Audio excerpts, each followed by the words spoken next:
So, something grand has really come to my attention.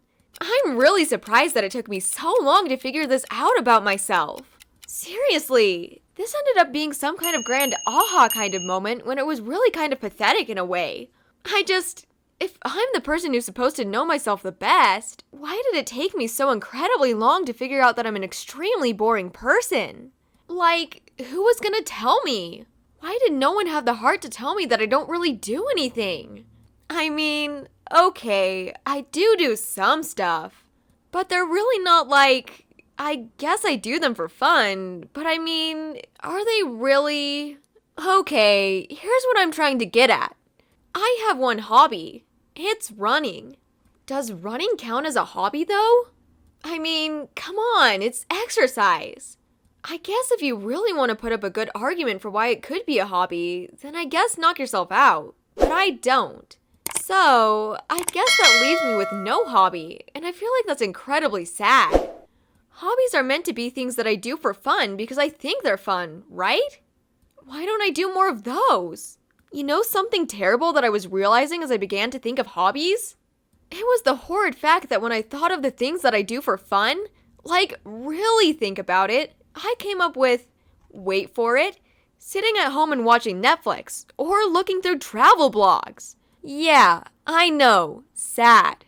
So, what am I going to do about this? What am I, Skylar Okina, going to do about the fact that I don't do anything exciting or fun with my life? Well, the answer is simple. I don't, because my friends took charge of that for me. Okay, let me explain. The reason I came to this grand epiphany is because I was at lunch, like usual, and we got to the grand topic of hobbies. I think Bridget started it because she was talking about all of the plants and things in her apartment. Her roommate actually likes gardening too, and so they practically turned their apartment into a greenhouse. See? Hobby. Everyone made mention of how she spent so much time doing that, and why she spent so much time doing it. You know what she said? She shrugged her shoulders and simply goes, "It's just a hobby, you know?" Only, it was in French because, well, what else would they be speaking in? So, next thing I knew, we were all talking about the things that we love to do for fun. Alice loves to paint landscape portraits, and they're totally beautiful, so I'm glad that's one of her hobbies. Danny's all over the place. That guy hops from thing to thing, but there are a few things that he tends to stick with. Cooking is one of them. Though he says he'll never be one of the greatest chefs in the world, I think he'd have a shot at it if he really went for it. And get this, making coffee. I literally never go to coffee shops anymore. I probably will at some point because, gosh, I love the atmosphere, but I don't spend the money if I can easily head to Danny's apartment and get a cup from him. Plus, it's his way of calling everyone to his place in the mornings. We all get to spend time together, and quite frankly, it's the best way to begin all of my mornings. I never want to spend them any other way if I can help it. Now, as for Hugo, you can already probably guess his. The guy is living and breathing liberal arts. If it was a person, it would be Hugo. I don't know if reading is exactly a hobby, but he does like it. And then, he spends his time studying philosophy. The guy studies as a hobby, for fun. I mean, I'm not entirely complaining, because the way he just sits there and can think through even the littlest thing is kind of attractive. Anyway, I digress. So yeah, I don't really have much that I like to do for fun. So, all of them took it upon themselves to find one for me. I mean, what are they supposed to do? Just let me sit there and wallow in the sadness of not having anything that I genuinely like to do for fun?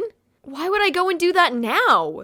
So, that's what I mean when I say that my friends took charge of finding me one. Anyway, we've gone through the list. We decided that it would probably be best if I didn't take up gardening, since we established that I will probably neglect any plant that I own to death. I'd prefer not to make Bridget sad. Also, I'm not into art because I've never been artistically inclined, and I feel like I'd be more disappointed in everything that I create than anything. And the big one here, as much as I would want to try the things that my friends do, I feel like those are their things to do. I made sure they knew that too. I felt wrong trying to claim to be into something that they were just to find a hobby. I didn't really enjoy the things that they did. And the things that they did made them so uniquely them. So, we took a different route. What were the things in my life that I liked? Well, that was pretty easy, yet a hefty list to make. Just all the things that I liked in life. Okay, hanging out with my friends, spending time with family, cleaning my room thoroughly so I can just feel the satisfaction of lighting a candle, traveling, writing essays. The list went on and on. I think they let me spend 10 minutes compiling it. When I gave it back to them, they all took it and passed it around. I could see all of them smiling as they looked at it. I was kinda confused, not gonna lie. It just seemed so weird to me that all the things I liked would get them this, I don't know, joyous? I really need to pick up a dictionary sometime. I waited for a minute, and then everyone seemed to talk at the same time. There were so many comments of how they didn't know these were things that I liked. How it was amazing to see this side of me. All of these things really touched me, and then it seemed like they immediately decided it was time to get down to business. So, they went on. They highlighted things that they felt I could continue doing for a long time. They took in time limitation, fire hazard, money, and all the good stuff. I seriously don't know how the heck these people come up with this kind of stuff. I mean, I find this strange because I'm simply little old me. I don't know if I've ever been really okay with just doing the things that could keep me mildly entertained either. I mean, I can't be the only person who doesn't have a hobby. Something that they just spend their time doing to spark a little joy in their life. At least, that's the definition of a hobby when I looked it up. It's quite cute, I must say. Seriously though, I feel like I totally missed out a little bit. I mean, when I think about it, everyone I know had a hobby at some point in their life. I mean, Bryn and Mira read like Hugo. Alice and Angie are both super into art. Angie's more into photography than anything though.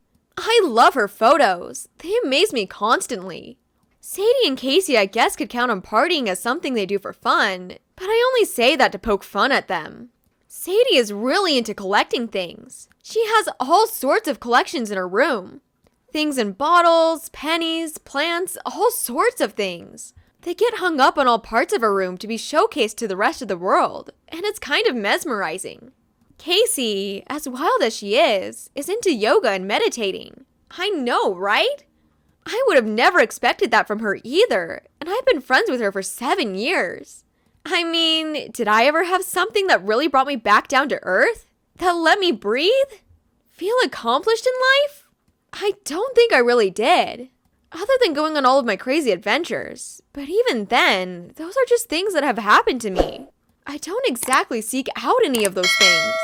So, after I let them take reins on my list, they ended up pulling out another list. I know, this is kind of insane. Their need to go all out on figuring this out for me is both endearing and kind of creepy. They didn't let me see what they were putting together. They were all just talking over my head as if I wasn't there and writing everything down. On any other occasion, I'm pretty sure I would have been offended. Not on this one. I trust them on this. After they compiled their list, they finally shoved it in my face. I picked it up and began to look through it. I had to ask them for the occasional translation because they wrote the whole thing in French and I'm still trying to learn as much as possible, so I don't have any of them really talk or write anything in English unless absolutely necessary. Yet, looking through this list, I was shocked. I mean, they had things in here that were so stupidly obvious that I can't believe they had to think of this for me instead of me realizing them on my own. I like candles, so maybe I'm into candle making. That honestly sounds amazing. I love candles, but I'm also cheap. Maybe that could be my way of filling the house with as much of them as I could. I already keep travel logs, but maybe I could start a travel blog. I hear blogging is a good hobby for some people. You can even be paid by it. I could even pick up on my photography skills if I tried that out. And even videography. I mean, there were a lot of possibilities with that one. They even made the suggestion that I write for columns in magazines or newspapers. Stuff like that. I've always liked writing essays, so I guess I could see where I might try my fair share of that. I think I started to bounce up and down in my seat as I looked over the list. I mean, it was perfect. It was me. I'm so glad that my friends want to get me out of my Netflix bubble. I mean, this is what I can create for myself. Things that I can feel accomplished in doing. Isn't that really the human experience, though? Seriously, thank goodness for my friends. And thank goodness for my hobbies.